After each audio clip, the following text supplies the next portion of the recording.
but Kenya is going places. You may not want to agree with me.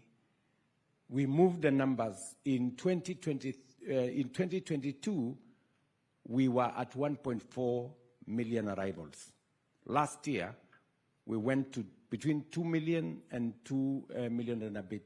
This year, we are going to hit 2.5, the highest arrivals in the history of Kenya. This year is going to happen.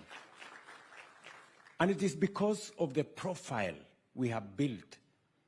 You know, many people accuse me, oh, you have been this place, you have been this place. I am the chief marketer of Kenya. You know, every place I go, I raise the profile of Kenya. Kenya is today respected globally.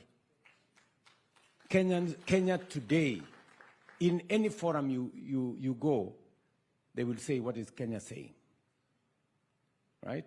So, and it's because of that what we are raising the profile of our country. I just wish everybody can do their bit so that we don't create instances where people begin to doubt what Kenya stands for.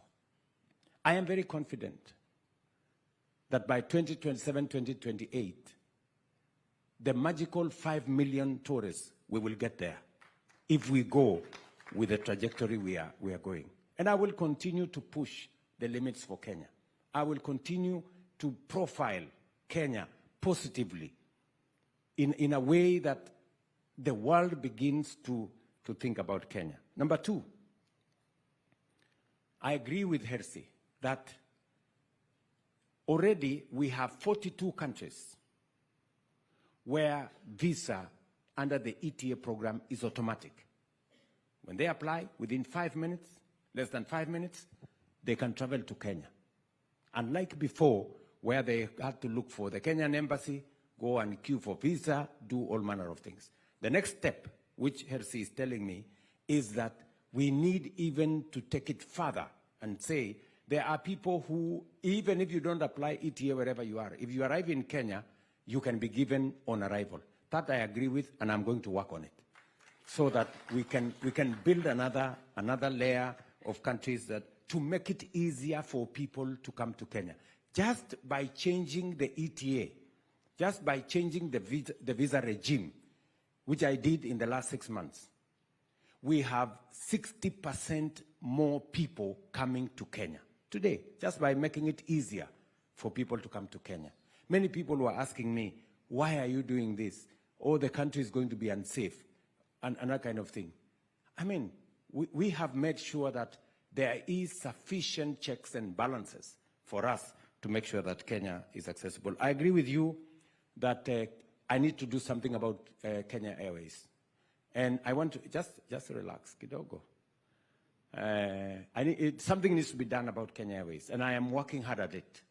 For your information, this year, it is the first year Kenya Airways made a profit. First year. And I still want to work on it. Bado iko na kisirani kidogo, but I'm working on it so that we make sure that we straighten it and it can serve our country better. We still have a long way to go, and I'm still applying my mind to it. I agree with you that we need to approve a few more airlines. It's a delicate balance, people. It's a delicate balance between allowing more people to fly here, because anybody we allow to fly here, they must also give us an opportunity to fly to their destination so that it becomes even. So we are discussing with other airlines. We just approved another 4 flights by the UAE airline, what is that, Etihad? Yeah, Dagar is here.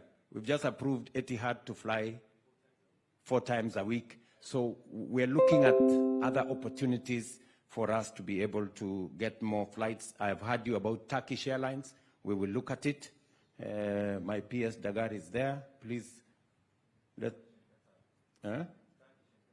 Turkish and Qatar. So we will look at it. But you know, there is something called in law quid pro quo. You scratch my back? Yes. Yeah, so we don't want just to do it. And let me say, just give me a minute. Let me say this. It's true. Land is a problem in Kenya. It is the reason why real estate is very expensive in Kenya.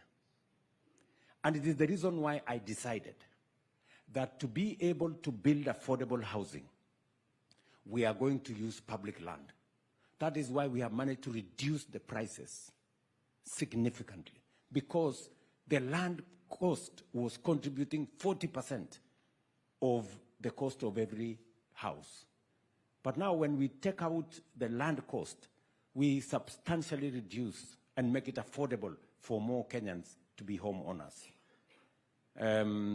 We will need to think about what we are going to do so that we can make investment, especially on tourism infrastructure, much more affordable. By the way, I am doing something on some of our conference facilities in Bomas, here in Mombasa. We're trying to get investors to be able to support us in that space. And I'm also doing something, one moment, I'm also doing something about the airport. Let's be honest, Kenyans, let's be honest. Yani, the airport we have in Nairobi is made of canvas, inajengwa na hema, in the middle of tarmac. That is the arrivals. I mean, this is a temporary structure we put up almost, I don't know, 7 years ago. We don't, Ethiopia have a brand new airport. Rwanda have a brand new airport. And it is the reason why we need to work with investors to give us a new airport in Nairobi. I have seen many people saying, William Ruto wants to sell the airport. Am I a madman? You know, how do you sell a strategic national asset? You have to be insane. You know? So we must have the right investment for the airport. The airport is a strategic government asset, national asset.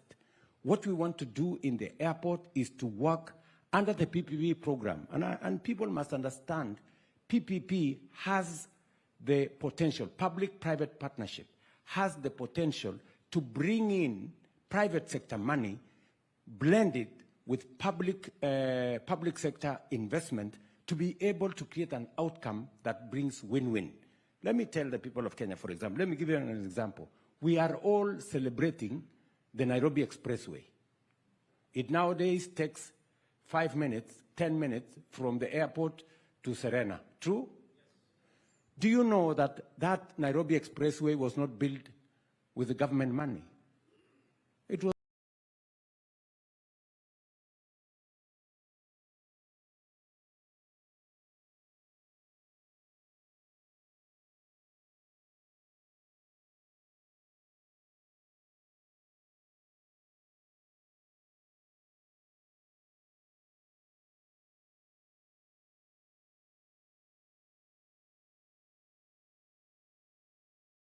built by the private sector under the private-public partnership arrangement. Eldoret to Malaba. That is what we're going to use to do many of our roads. That's what we want to do with 3 things that are critical for our airport. To build a new terminal, to build a new runway, and to make sure that we refurbish. Ile hema iko hapo ambayo sasa ni arrivals. You know, it's a very... In 1970, I saw the plaque there, Jomo Kenyatta. That so many, almost 50 years ago. Now, the capacity was 7 million passengers. Last year, we had almost 9 million passengers. We are actually 10 years behind schedule in modernizing our airport. Other countries are ahead of us. I want to persuade us as Kenyans. Let us not buy into fake news. Let us not buy into propaganda. There is no government that can sell a national asset, a strategic national asset like the airport. We are going to work in an open and transparent manner to make sure that we develop the airport using legal instruments that can be audited by Parliament and by other agencies to make sure that they bring value to the people of Kenya. So the same thing that Hersi is saying, to develop the infrastructure here. We do not have sufficient conferencing facilities. The KICC we have in Nairobi was built through Arambe, imagine, by KANU, those days. And then it was taken over by government. It is now 50 years old. We need a modern conferencing facility if Kenya is truly going to be a hub for tourism. We need one in Nairobi, we need one in Mombasa, and that's why we are working with the Mombasa, former Mombasa resort here to see how we can get investors to be able to develop new conferencing facilities. Okay.